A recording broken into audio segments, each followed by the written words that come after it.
తిరుమల తిరుపతి దేవస్థానం లడ్డూ తయారీలో కల్తీ నెయ్యి వాడినట్లు వచ్చిన ఆరోపణలు భక్తుల్లో తీవ్ర ఆందోళన కలిగిస్తున్నాయి. ఈ అంశంపై ఏలూరు జిల్లా ద్వారకా తిరుమలలోని భక్తులు ఏమంటున్నారు, వారి అభిప్రాయాలు ఇప్పుడు చూద్దాం.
లేదు సార్, అది యాక్చువల్గా ఎవరు ఆ పని అయితే చేయరు సార్. ఏ ప్రభుత్వం కానీ ఏ నాయకుడు కానీ ఆ విధంగా చేయడానికి అవకాశాలు అయితే ఉండవు మోస్ట్లీ. ఎందుకు కలుపుతారు సార్? పబ్లిక్ 140 కోట్ల మంది హిందూ ఇండియాలో ఉండే జనాభా, ఒళ్ళో ఉండే హిందుత్వం మొత్తం కూడా ఆ విధంగా ఒకళ్ళని నాశనం చేయాలని చెప్పేసి మటు ఎవరైతే కలపరు కదా. First point. కలిపి ఎవరినో ఒకరిని బదనాం చేద్దాం అయితే మటు ఉండదు. ఫస్ట్ పాయింట్ ఒకటి అది. సరిగ్గా దానికి మించి ఏముండదు సార్. కలపడానికి అవకాశం 99.9% ఉండదు అసలు. లేదు, దాన్ని కూడా చూసాను సార్. నేను ఫుల్ వీడియో ఒకటి వచ్చింది దానికి కూడా.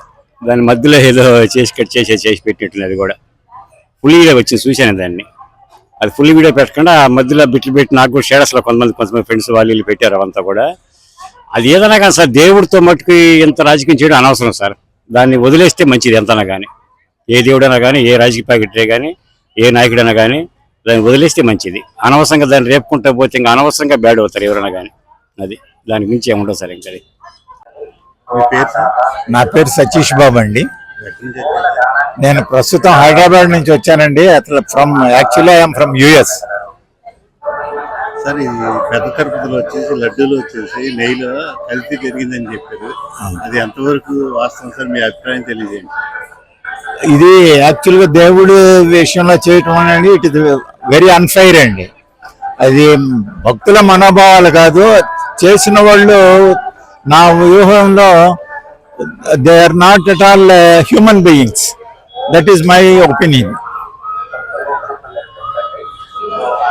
దీనివల్ల భక్తులకు మనోభావాలు సటన్లీ సార్. ఎందుకంటే మనుషులు మనం భక్తితో వచ్చే దాని చోట అపవిత్రం జరిగిందంటే భక్తులే కదండి, అసలు ఏ మానవత్వం ఉన్న ఎవరైనా సరే దాన్ని వెరీ బ్యాడ్ గానే థింక్ చేస్తారు. That is my opinion. నిజానికన్నా పేరేంటండి? నాది ఖమ్మమేనండి, కాకపోతే కృష్ణా జిల్లానే. జోగి రమేష్ కాన్స్టెంట్ వారి పేరు ఉదయశ్రీ అండి. ఒక అబద్ధం 7 గుమ్మాలు దాటి తొందరగా వెళ్ళిందండి. ఒక నిజానికన్నా అబద్ధం వెళ్ళిపోయింది. వాళ్ళు ఇంకా వటారిస్తున్నారు. ఖచ్చితంగా కనపడుతుంది కదా, కల్తీ జరిగిందని కనపడుతుంది. ఇంకా అంత ప్రజలకందరికీ తెలుసు. ఇంకా వాళ్ళందరూ కలిపి చేయలేదు, మేము అది చేయలేదు, మేము ఇది చేయలేదు అంటే ఎంతవరకు కరెక్ట్? అది హిందువులందరూ ఒక పక్కకి రావాలి. హిందువులందరూ మనోభావాలు అసలు గవర్నమెంట్ పక్కా పెట్టండి.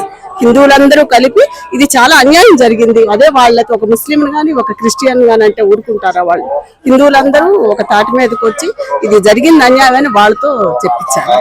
కానీ వాళ్ళు ఇంకా అబద్ధాన్ని ఇంకా చేస్తున్నారు. చంద్రబాబు నాయుడు గారి కోసం ప్రజలందరూ సహకరించాలి. చంద్రబాబు నాయుడు అవ్వచ్చు, పవన్ కళ్యాణ్ అవ్వచ్చు, ఒక గొంతు సరిపోదు.